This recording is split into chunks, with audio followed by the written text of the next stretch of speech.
वैज्ञानिकों ने आखिरकार आरएमएस टाइटैनिक के डूबने के बारे में सच्चाई बता ही दी। 14 अप्रैल 1912 को 11:40 पर टाइटैनिक में एक भयानक दुर्घटना हुई थी, जिसके कारण उसकी वो पहली यात्रा आखिरी यात्रा साबित हुई। 3 घंटे बाद 15 अप्रैल की सुबह 2:20 पर टाइटैनिक, जो कि अपने समय का सबसे बड़ा जहाज था, पूरी तरह से अटलांटिक महासागर के अंदर समा गया था। टाइटैनिक अपने साथ 1500 से अधिक जाने भी ले गया। एक विशाल आइसबर्ग से जहाज दुर्घटनाग्रस्त हो गया था। ये तो हमें हमेशा बताया गया है, लेकिन वैज्ञानिकों की ताज़ा रिसर्च ने सच्चाई से पर्दा उठा दिया है। तो चलिए इस वीडियो में हम आपको पूरी सच्चाई बताएंगे, और अगर आप नए हैं तो प्लीज़ हमारे चैनल को सब्सक्राइब ज़रूर कर लें। टाइटैनिक इतना बड़ा जहाज देखने में लग रहा था ये जहाज कभी नहीं डूब सकता। जहाज के अधिकारियों को इस विशाल जहाज के चारों ओर अपना रास्ता याद रखने के लिए 2 सप्ताह से अधिक की आवश्यकता थी। उस समय इस जहाज की लागत $7.5 मिलियन आई थी। ये काफ़ी सस्ता है, जबकि 1997 में वर्ल्ड फेमस मूवी टाइटैनिक का प्रोडक्शन $200 मिलियन का था। टाइटैनिक को बनाने में 3000 लोगों की ज़रूरत पड़ी। ये लेबर हफ्ते में 6 दिन काम करते थे, और वो भी सुबह 6 बजे से। उसके बाद भी टाइटैनिक को बनने में 26 महीने लगे। ये काफ़ी मुश्किल और ख़तरनाक काम था। अगर हम इमेजिन करें कि कोई 20 मंजिला इमारत पर काम कर रहा है, वो भी बिना सेफ्टी रोप्स के, बट इन लेबर्स को अपनी फैमिली के लिए पैसों की ज़रूरत थी। बिल्डर्स इनको 2 पाउंड्स एक हफ्ते में देता था, और ये बहुत ही कम था, बट मजबूरी में इनको करना पड़ता था। टाइटैनिक बनने के दौरान 8 लोगों की मौत हुई और 240 घायल हो गए। टाइटैनिक को बनाने में इतने कॉम्प्लिकेटेड मैकेनिज्म, वर्क एफर्ट्स और पैसे इन्वेस्ट करने के बाद ये डूब गया, सिर्फ और सिर्फ एक आइसबर्ग के टकराने से। लेकिन हाल ही में एक रिसर्च ने खुलासा किया है कि टाइटैनिक डूबने का कारण बर्फ नहीं बल्कि आग है। जर्नलिस्ट सोनन मेलोनी ने 30 सालों तक टाइटैनिक के डूबने पर अध्ययन किया है। पाया कि जहाज के निचले हिस्से में 30 फीट लंबा एक ब्लैक स्पॉट है। ये स्पॉट उन्होंने एक फोटो की जांच के दौरान पाया। इन फोटोज में टाइटैनिक के निर्माण को और जहाज की पहली और आखिरी यात्रा की तैयारियों को दिखाया गया था। कोयले की आग जहाज के निचले हिस्से को लगातार 3 हफ्तों से जला रही थी। मेटलर्जी एक्सपर्ट्स का कहना है कि लगातार जलने से मेटल की स्ट्रेंथ 75% तक कमज़ोर हो जाती है। बस इसी रीज़न की वजह से आइसबर्ग को कोई भी प्रॉब्लम नहीं हुई टाइटैनिक के निचले हिस्से को तोड़ने में। अगर उस साइड आग नहीं होती तो ये सब इम्पॉसिबल था।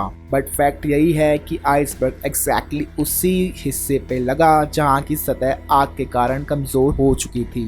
जहाज को उस भयानक यात्रा पर नहीं जाना चाहिए था, लेकिन इसका मतलब था कि जहाज के मालिकों के लिए दिवालियापन। उस समय सभी माइनर देश हड़ताल पर थे, इसलिए ज़्यादा दिन रुकने के लिए कोयला भी नहीं था। लेकिन टाइटैनिक के टिकट पहले ही बेचे जा चुके थे और अन्य जहाज रद्द कर दिए गए थे, क्योंकि हर कोई दुनिया के सबसे बड़े जहाज पर सबसे पहले जाना चाहता था। इसलिए टाइटैनिक के मालिकों ने वे सभी कोयले खरीद लिए जो उन्हें मिल सकते थे।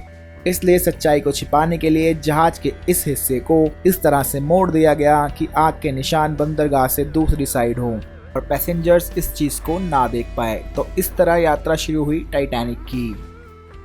टाइटैनिक का इंटीरियर लंदन में रिट्स होटल के ऊपर आधारित था। इसे सुंदर पेंटिंग्स और पीतल की मूर्तियों के साथ सजाया गया था। इस सारी सुविधाएं फर्स्ट क्लास यात्रियों के लिए थी। साथ ही एक गर्म पानी का स्विमिंग पूल, टर्किश बाथरूम, एक जिम, स्क्वैश कोर्ट और एक ब्यूटी सैलून भी था।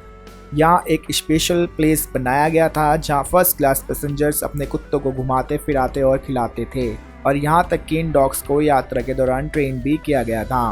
फर्स्ट क्लास पैसेंजर्स के लिए 13 तरह के खाने की लिस्ट शामिल की गई थी। हर किसी इंसान के लिए वहाँ पे 1500 शराब की बोतल, 20,000 बियर की बोतल और 8,000 सिगार थे।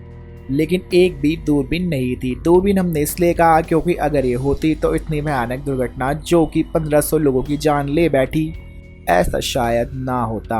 उस टाइम पे सोनार सिस्टम भी नहीं हुआ करते थे जिससे कि इतने बड़े आइसबर्ग को पहले से पहचाना जा सकता।